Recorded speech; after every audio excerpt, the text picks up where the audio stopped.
Hello and welcome to another episode of Unstuck with Hypnopunk Transformation with Edge. It's been a while, but it's good to be back. As always, thanks for everyone who's been leaving comments and 5-star reviews on your Facebook, on your iTunes, on your Spotify, and however else you choose to listen to this. Nothing makes me happier than hearing those reviews, seeing those reviews.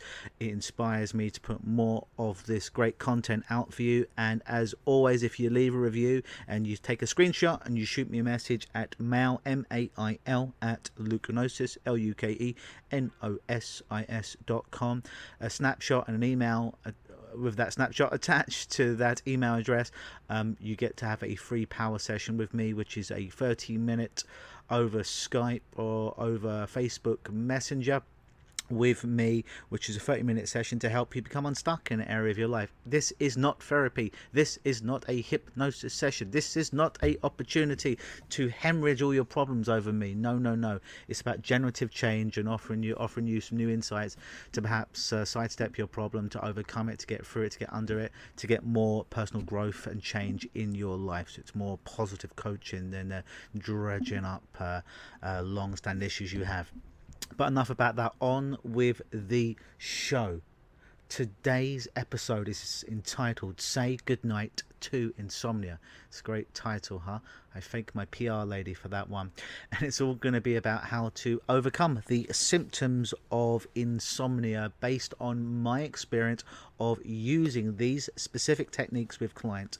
And just like Vince McMahon, I would never offer something to you that I have not tried with my clients or on myself and have a basis of evidence that it has worked. And all these techniques I'm going to teach you today, I have used with clients to help them overcome insomnia. And something, I'll tell you what my definition of insomnia is, or what really insomnia is when you break it down. Insomnia is essentially bringing anxiety to bed.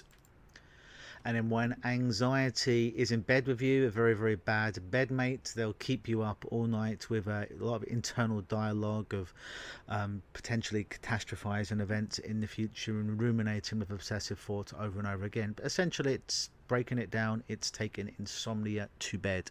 So everyone that I've ever worked with a sleeping disorder had some kind of anxiety, some kind of thing that they were not dealing with in their normal waking everyday state, the other 16 hours of the day, and because they didn't deal with it, it came out to roost, so to speak, on their bed or in their bed every night. This is good to take care of shit. That's the moral of the story in the other 16 hours that you're awake. So I'm going to share a story with you from a lady that I met a few years ago at the Canadian Hypnosis Conference. She'd attended a seminar that I was running there on hypnosis, and she contacted me a couple of weeks later and she said, Luke, I suffer from insomnia. I've suffered from it for 30 years. I've been to other hypnotists and nothing's worked. I take a lot of Ambien and all this kind of stuff. Nothing seems to work in order to help me get to sleep. Oh, and I'm a hypnotist, which, side note, for other hypnotists, usually when we hear that someone's a hypnotist, it generally makes a lot of other hypnotists shy away from doing work with them because we feel on some insecure level that they know how all these tricks are done. Not that anything that we do is tricks, but it's all tricks, but so is your friggin' problem. It's simply a trick of your mind that you've been sucked into believing, and you've done it so long that you actually think it's real, and all it is a trick or an illusion. So back onto this client, we'll call her Jean. That wasn't really her name. So I realised that she'd spent 30 years with this problem. I realised there was going to be some resistance because she'd tried hypnosis before and it hadn't worked, and she was a hypnotist. She was going to come in probably with a mindset of analysing the techniques that I was going to do, as opposed to just simply listening and following my instructions. So she came in for the first session and we spent about an hour together, and if I'm honest with you, by the end of the session I'd thrown a bunch of things at her to try and help her, and I hadn't really felt that anything had stuck or anything had worked, to be honest with you. And she came back in for the second session and she reported as such. She's like, said some nice words, what have you, but I've heard it all before, and I'm still having sleeping issues. By the way, this lady only booked 2 sessions with me. I'm like, okay, let's think outside the box here. What would Dr. Milton Erickson do, the greatest hypnotist of all time? What would Dr. Richard Bandler do, the creator of neuro-linguistic programming? I'm like, you know what? I'm going to make it worse for her. I'm going to give her an ordeal. I'm going to give her a challenge. So in the second session, had nothing to lose, nothing had worked so far, and I simply gave her this challenge. And the challenge was this: I said, Jean, do you want to play a game? She's like, yeah, okay, all right. And I'm like, you don't have to play this game. You don't have to do this. It's simply a game. It's simply a challenge. I'm simply throwing down the gauntlet. If you choose to pick it up, awesome, but you do not have to. She's like, all right. And I'm like, you've said to me that you have never, or certainly within the last 30 years, had a decent night's sleep without taking a shitload, in her words, of Ambien. She said, correct. I'm like, well, here's an interesting thing. Of all the people I've ever worked with sleep-related issues, I've never found one of them in 22 years that could stay awake for more than 3 days in a row. And let me define what I mean by staying awake. I mean, no naps, no micro naps, no 1 minute naps, no 5 minute naps, not 10-minute naps, no sleeping in a day. I never met somebody in my work with people as a change artist in 22 years that could stay awake for more than 3 days. Never found it. I'm sure these people exist, but I have simply never met them in all the years I've been working with people with these issues. So I simply said to her, the challenge is, you've got to, if you choose to accept it, your challenge is to stay awake for 3 days. No naps, no sleeping in, no micro naps, no little naps. Obviously make sure you're safe and you're not driving your car around or operating heavy machinery. She was pretty much at her home most of the time. She's a retired lady for the most part. You just got to stay awake for 3 days. And I think you'll be surprised that your problem will be gone after that. It will evaporate. It will self-regulate. And she looked at me like I was a lunatic, and she's like, okay, begrudgingly. And I said, oh, and every morning, for the next 3 mornings or so, I want you to send me a text message and let me know what happened the night before. She's like, okay. And remember, this was the second and final session. All the traditional stuff that I learned hadn't worked with her. So fast forward 24 hours later to the next morning, I received a funny funny text messages from her. She goes, that was a cockamamie thing you asked me to do yesterday, but you know what, you challenged me. And I'm like, I'm not going to let this guy challenge me and not do anything about it. So I said, I'm going to prove him. I'm going to prove that I can do this. And I went for 21 hours, then I fell asleep. Not 48 hours, not even 24 hours, not even 72 hours, 21 hours, and she fell asleep. And she said, I slept for, I think it was 7 to 8 hours. It's the only time I've been able to sleep for 7 to 8 hours without Ambien. Even with Ambien, I couldn't sleep that long in the last 30 years. And then she messaged me back the next day. She goes, it happened again. I've just slept for 8 hours. No drugs, no narcotics. I just slept. I thought it was a crazy idea that you gave me, but I was like, I'd be damned if I wasn't going to prove you wrong. And she messaged me back the next day. She's like, this is 3 days in a row. I know as a hypnotist, this is a pattern now. This is who I am. And I'm sleeping fine. And as far as I know, the problem had self-corrected from that moment forward. Why did it work? Well, see, she was so worried about going to bed. She got anxious about it. She started projecting, well, what if I can't sleep? I won't be able to do this, that, or the devil knows what tomorrow. So I took all that away from her. And everyone else had tried to get her to go to sleep. She'd try to get herself to go to sleep, force herself to go to sleep. And she'd built up so much resistance over 30 years. Like I do with everything in my life, I see what everyone else does. I don't want to be like everyone else, and I go in the opposite direction. So I told her to do the opposite of what everyone had already done. Much the same way that I remember reading a story about Milton Erickson, regarded by many as the greatest hypnotist that ever existed. And he would often get two people in who wanted to lose weight. And in the very first session, what he'd asked them to do between session 1 and 2 was they wanted to lose weight, but they couldn't lose weight. So he'd specifically tell them, over the next week, you've got to gain 2 pounds. Not 1 pound, not 3 pounds, not 5 pounds, not half a pound, not 0 pounds. Over the next week, you are to gain, whatever it was, I think it was 2 pounds. And they would look at him like he was crazy. And they'd come back in and either they'd achieved the result and they gained 2 pounds, in which case it proved that they could control their body and they could control their metabolism and their eating, because they didn't gain 1 pound, they didn't gain 3 pounds, they didn't gain 5 pounds, they gained exactly 2 pounds. So they had control. And when the presupposition was they could control exactly how much weight they gained in a week, which isn't easy for the exact amount, it was a lot easier then to start to get them to do the opposite, which was release the weight. Alternatively, if they didn't gain the £2 or whatever it was that he'd suggested, it was like £1 to £3, they would end up losing weight, because they'd mismatch him and they would do the opposite, because they were so used to people saying, oh, well, you want to lose weight, do this to lose weight. And they tried it. People don't come to a hypnotist as the first resort oftentimes to get rid of their problems. And by him asking them to do the opposite, they mismatched it. So instead of everyone saying lose weight and them gaining weight, he said, well, gain weight, and they'd come back in and lose weight. So it's an interesting thing, whether it worked as a placebo, whether it worked purely as suggestion, who knows.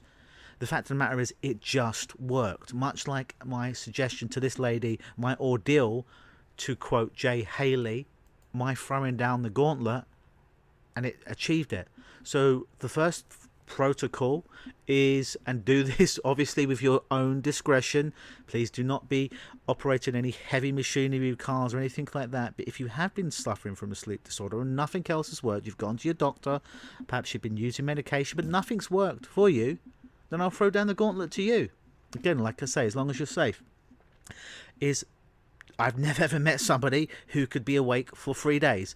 Remember, this is no naps, this is no micro naps, this is no 5-minute naps, 10-minute naps, 20 minutes naps, 1-minute naps. This is no sleeping in. This is, you have to stay awake for 3 days. Try it. If you can be safe, in a safe environment to do that, do it. And I pretty much, in my experience of seeing thousands and thousands of clients, many clients with sleep-related disorders, if you can make it through 3 days without using another drug to keep you up that whole time, then you'll go to sleep. There's no question that you'll go to sleep. You will go to sleep. And when you listen to these podcasts, you probably also don't want to be driving your car or operating machinery. Make sure you're safe so you can go to sleep. So that's the first port of call. It's an ordeal. It always works. I've never had that one not work. The second technique, some of these techniques I got from Melissa Tears and some of her work. It comes from 6-step tapping routine. But we don't want to wake you up. We don't want to make you too excitable in bed unless you're doing something else. So rather than actually tapping the spots, some recent studies have shown that actually actual work that I've done with clients is actually imagine tapping in some of these spots has the same effect as tapping these spots. Again, this coming from Thought Field Therapy. Imagine slowly tapping the forehead, and as you slowly tap the forehead, slowly inside your mind, with your sleepiest voice, say, I release and let go so I can sleep now. Then go ahead and tap the side of your eye slowly. In your mind, you tap it, not with your hand, and you simply say, I release and let go so I can sleep now. Tap in your mind, imagine. Remember, you're doing this with your imagination. Then tap below your eye in your imagination, not with your hand. Just imagine you're doing it. And as you tap to below your eye, say, release and let go so I can sleep now. And once you've done that, just imagine that you slowly tap your solar plexus, and say, I release and let go so I can sleep now. And then simply imagine just holding your wrist and taking a big deep tummy breath in, and taking twice as long to breathe out. Do that twice before you go to bed. I've had clients just simply use that technique of imagine tapping in those 5 spots. Yes, I said 6 earlier because I was thinking of something else, but it's 5. And that in of itself worked. And remember, it's imagine tapping. You're not actually tapping those spots because we don't want to overstimulate your body or your system. It works very, very well. So these techniques I'm going to teach you today, any one of them can work with this, but I'm going to give you quite a few of them so you can point quite a few at your old problem of insomnia. Next technique I want to teach you is, again, these are to use before you go to bed or as you're in bed. The next technique is what I call heart breathing.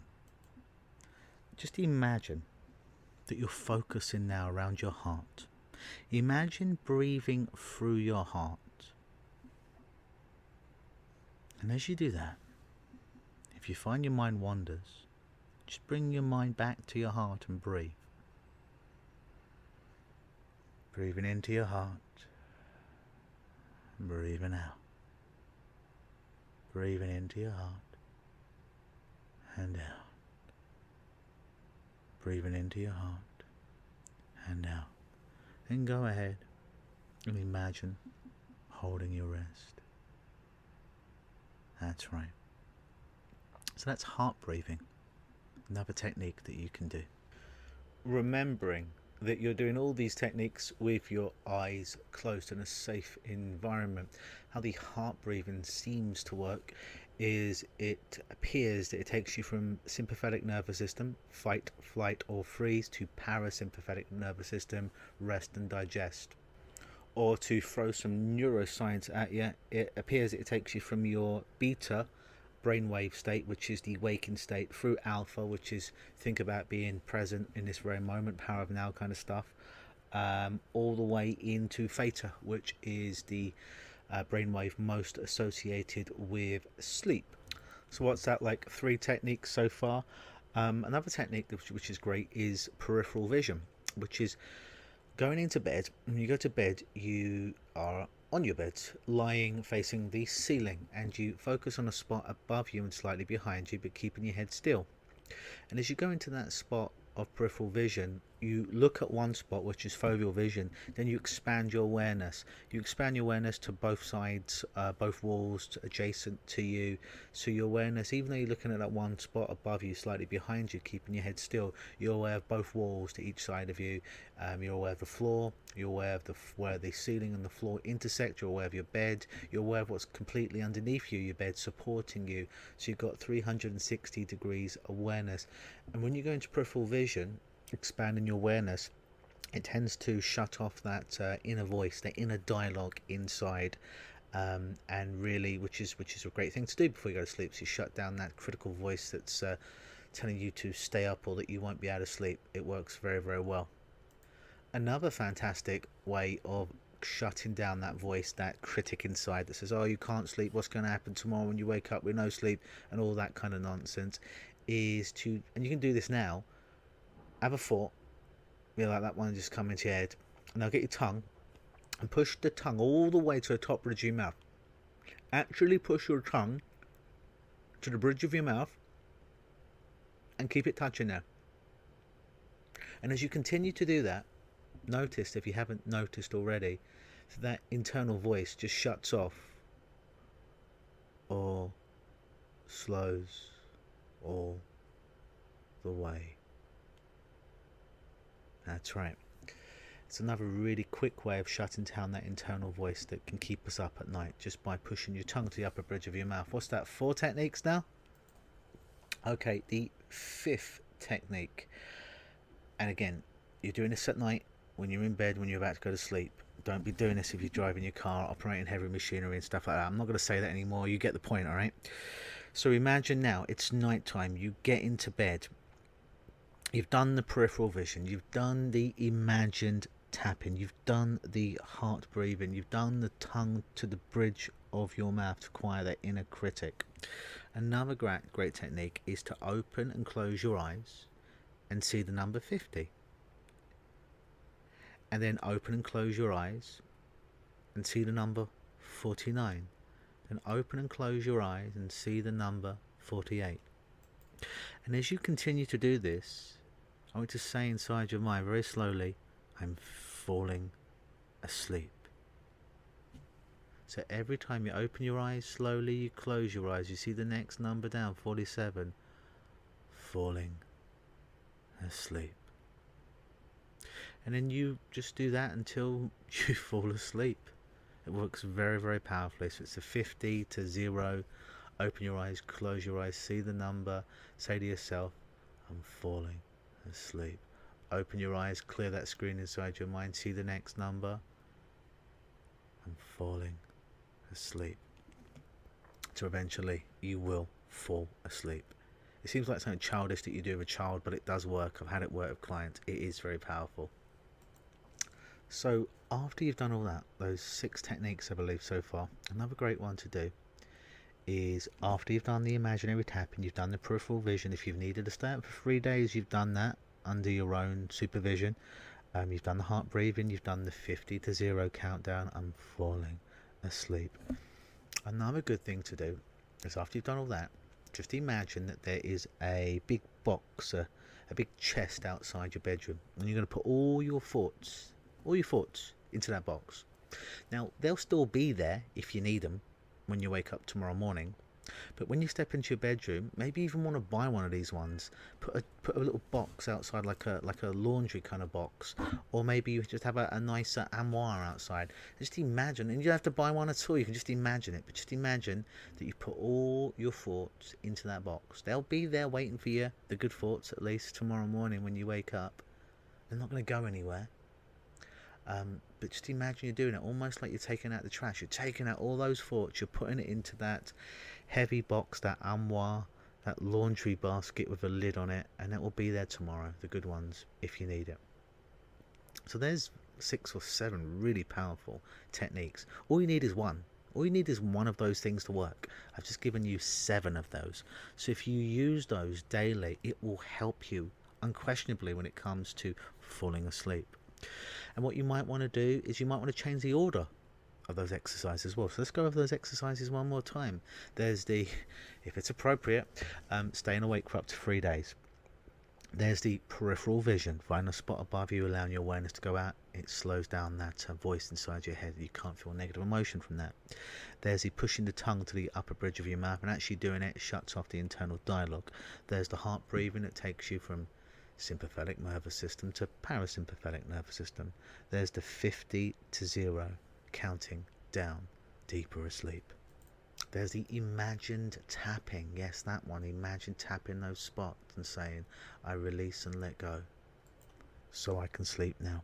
And there's that last technique of imagining that you're putting all your thoughts inside a box outside of your bedroom that will be there, at least the good ones, when you wake up tomorrow. They'll be there waiting for you, so you're not going to miss out on anything. So play around with the order of those things. Find the order, the syntax that works for you. But there are 7 techniques there for you to use to help you to fall asleep now. I've been Luke Michael Howard, aka the Hypnopunk of Luke-Gnosis Hypnosis. This has been another episode of Unstuck with Hypnopunk Transformation with Edge. If you'd like a fact sheet on these 7 points, then shoot me an email at mail, M-A-I-L, at Luke-Gnosis, Lukenosis.com, and I will send that out to you detailing these spots. And as I always like to say, always believe.